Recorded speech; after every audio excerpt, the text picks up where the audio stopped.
Good morning everyone, how are you बेटा। बेटा हमने लास्ट क्लास में देखो क्या किया था, फटाफट करते हैं हम थोड़ा सा। आज हमने लास्ट क्लास में किया था, इस चैप्टर में हमने किया है गुडविल मेथड निकालने के 3 करा दिए थे, ठीक है। कैपिटलाइजेशन मेथड करा दिया था, उसके ये कैपिटलाइजेशन मेथड था। उसके बाद मैंने गुडविल का ट्रीटमेंट बताया था। किसका ट्रीटमेंट? गुडविल का।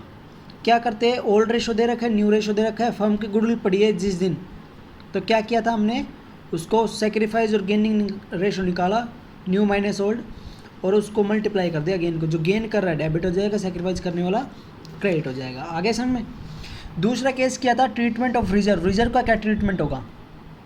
हमारे पास 2 केस होते हैं, 2 तरीके हैं कि या तो हम डिस्ट्रीब्यूट कर ले,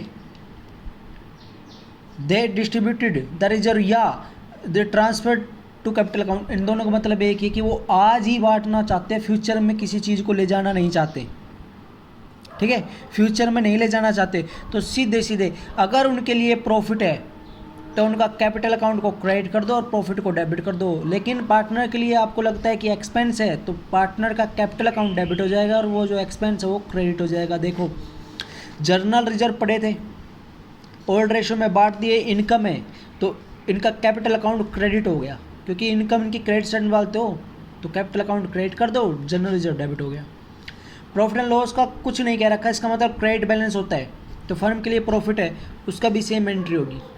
लेकिन अगर प्रॉफिट एंड लॉस का डेबिट बैलेंस मतलब लॉस हुआ है या, ठीक है, तो क्या होगा, इनका कैपिटल अकाउंट डेबिट हो जाएगा और लॉस क्रेडिट हो जाएगा। आगे समझ में।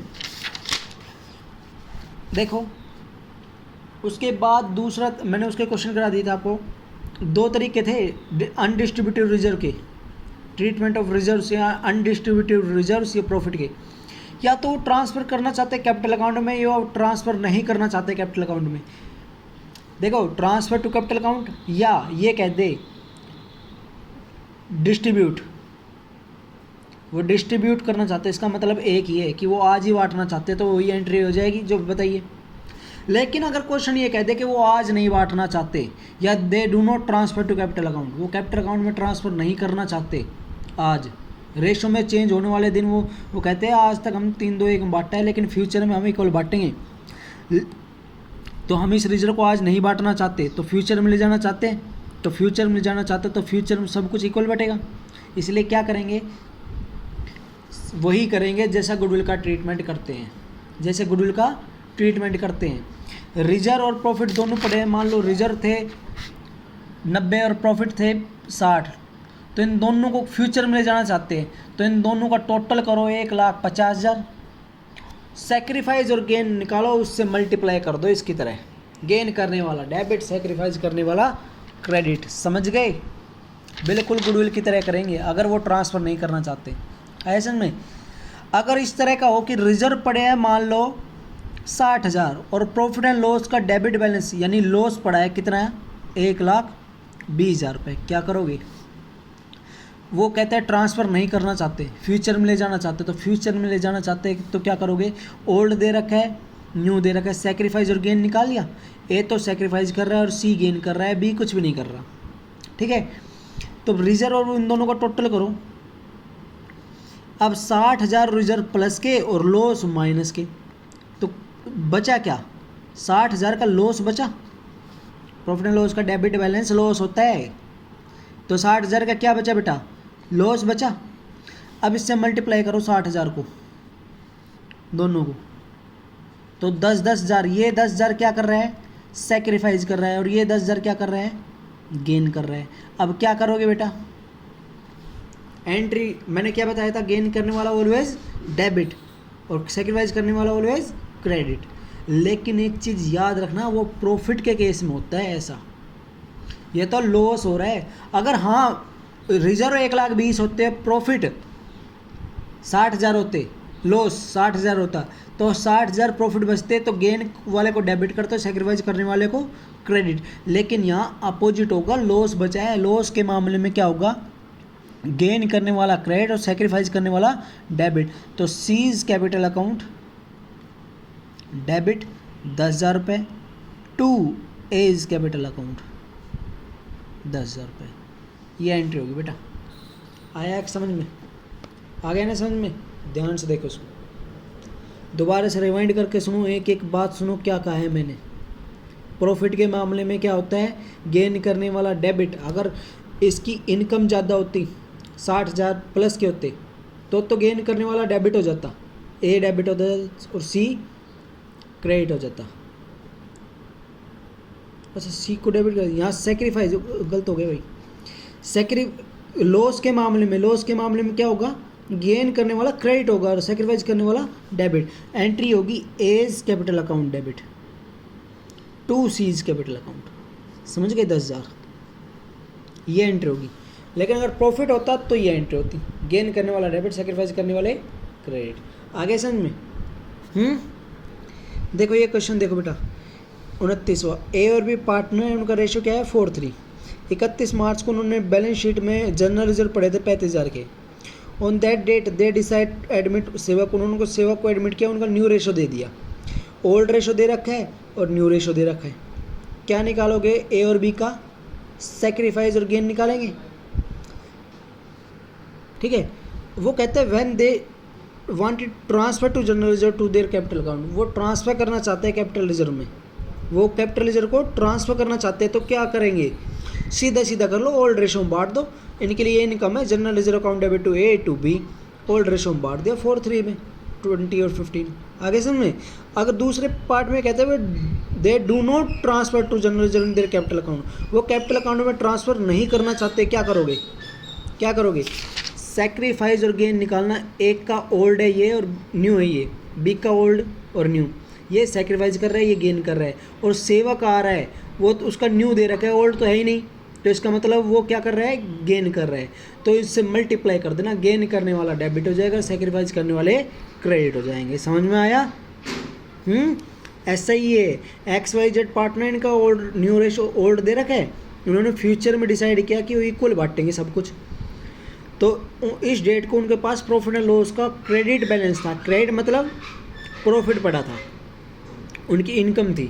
तो partner do not want to distribute, वो डिस्ट्रीब्यूट नहीं करना चाहते, इसका मतलब फ्यूचर में ले जाना चाहते हैं। तो फ्यूचर में तो वही ओल्ड दे रखा है, न्यू दे रखा है, सेक्रीफाइस और गेन निकालो। एक्स गेन कर रहा है और वाई और जेड सेक्रीफाइस कर रहे हैं।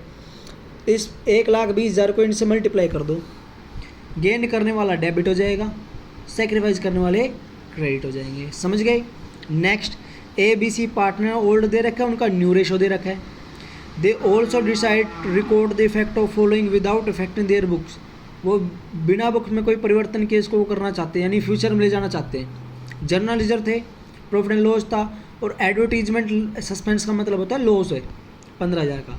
तो बेटा ओल्ड दे रखा है, न्यू दे रखा है, फ्यूचर में ले जाना चाहते हैं, तो सेक्रीफाइस और गेन निकालो। ए गेन कर रहा है, बी कुछ नहीं कर रहा है और सी सेक्रीफाइस कर रहा है।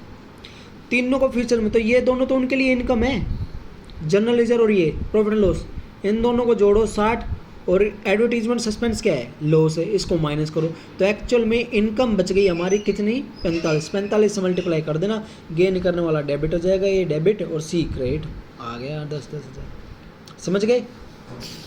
नेक्स्ट है ABCD पार्टनर है, उनका ओल्ड रेशो दे रखा है 2:1, उन्होंने डिसाइड किया कि 4:3:1 इनका न्यू रेशो होगा।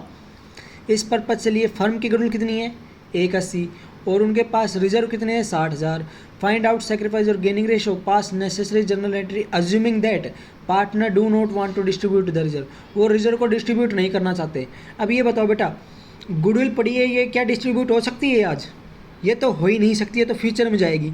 लेकिन इस रिजर्व का कंडीशन होती है ना कि डिस्ट्रीब्यूट भी कर सकते हैं और नहीं भी, लेकिन ये कह रहा है नहीं करेंगे, तो इसका मतलब ये दोनों चीज़ फ्यूचर में जाएगी, तो दोनों को जोड़ दो, दोनों इनकम है पार्टनर की 240, सेक्रीफाइस और गेन निकालो, उसमें मल्टीप्लाई कर दो, गेन करने वाले डेबिट हो जाएंगे ए और सी, और सेक्रीफाइस करने वाला क्रेडिट हो जाएंगे बी और डी।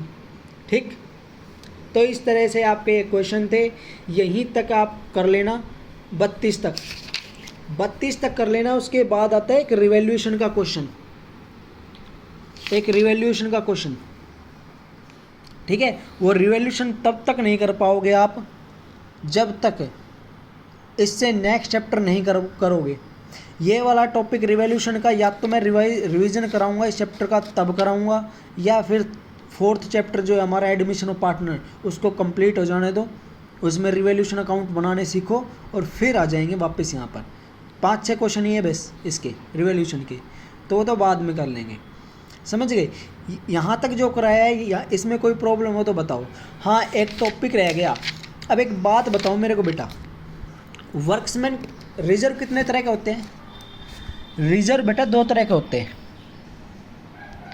रिजर्व होते हैं 2 तरह के, वर्क्समैन एक तो कैपिटल रिजर्व और एक होता है जर्नल। कैपिटल रिजर्व क्या होते हैं? जो किसी स्पेसिफिक पर्पज के लिए बनाए जाते हैं। और जर्नल जिसका कोई स्पेसिफिक पर्पज नहीं होता, नो पर्पज। समझ गए?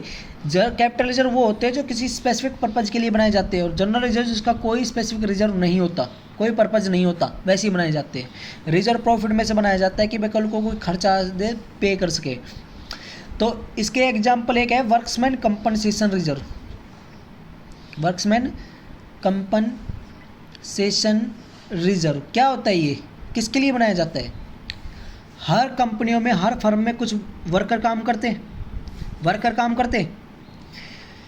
वो मशीनों में काम करते हैं। आप सोचो उनके साथ कोई भी दुर्घटना हो जाए, मशीनों में कुछ भी हो सकता है, उनको क्लेम देना पड़ेगा।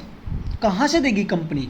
भाई ये थोड़ी पता है कि कल होगा उसका एक्सीडेंट, ये परसों होगा, हम अपनी जेब में पैसे रखेंगे, नहीं ना।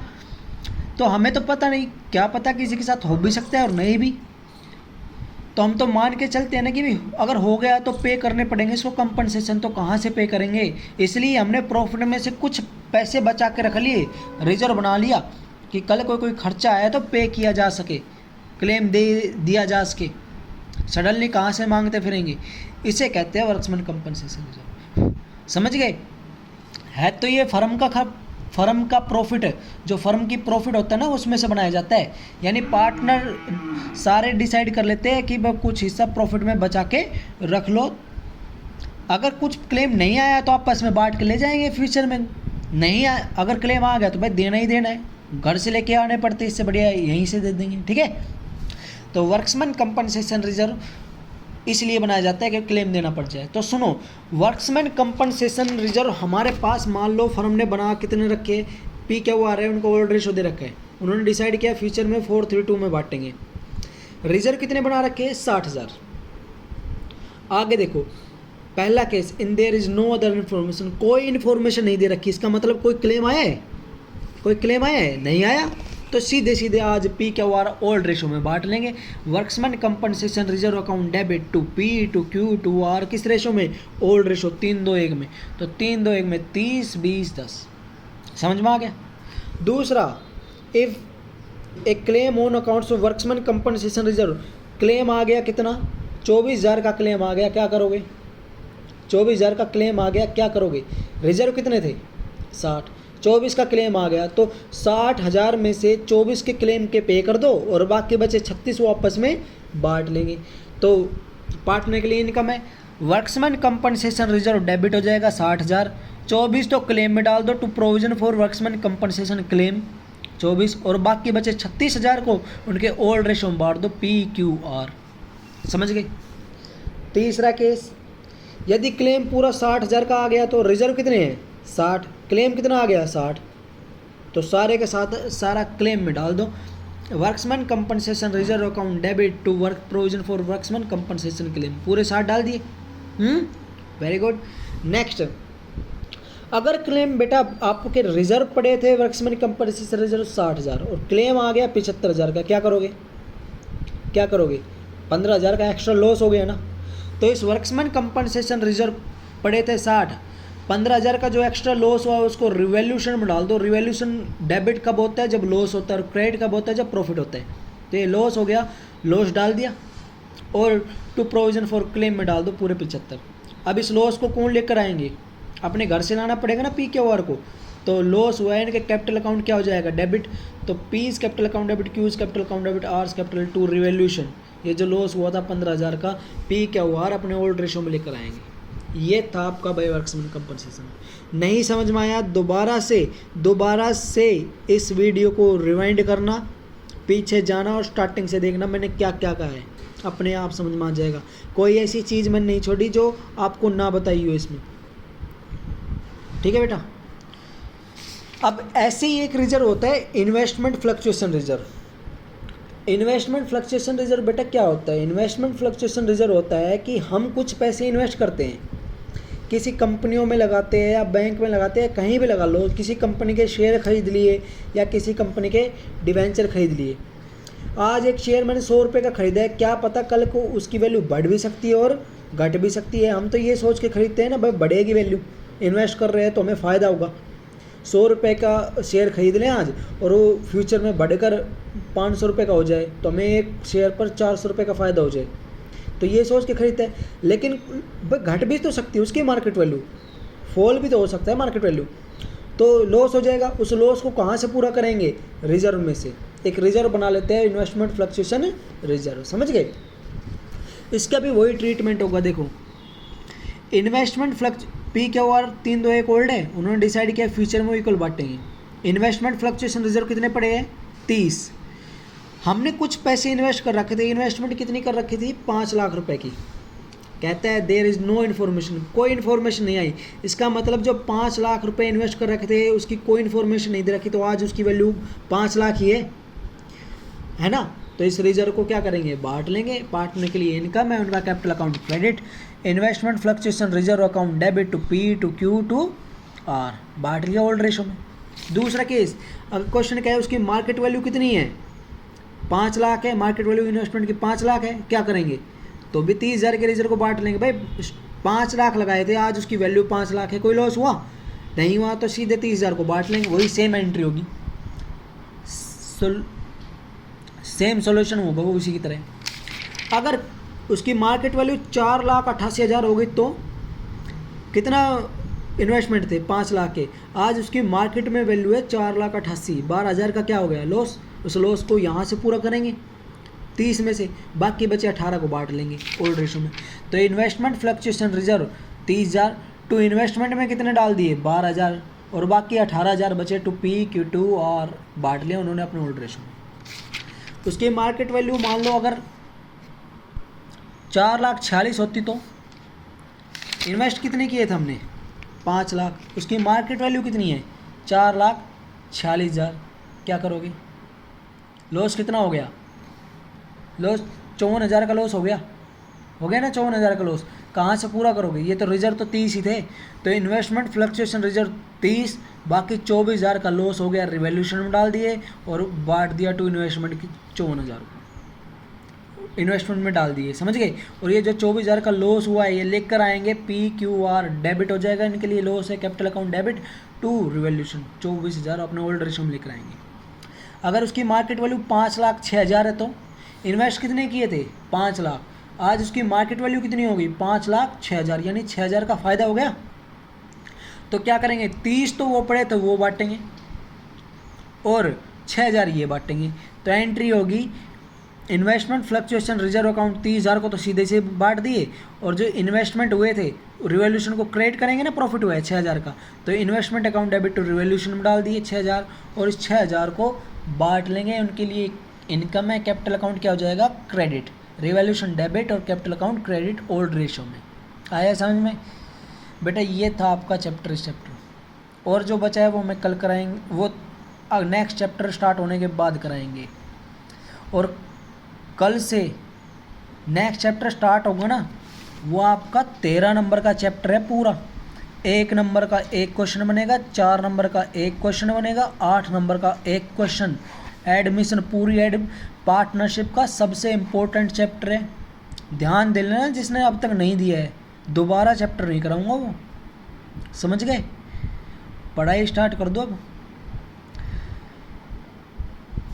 तो आज आप ये चैप्टर करना, मैंने जितना बताया सिर्फ इतने करना है, ठीक है। Best of luck, have a nice day बेटा।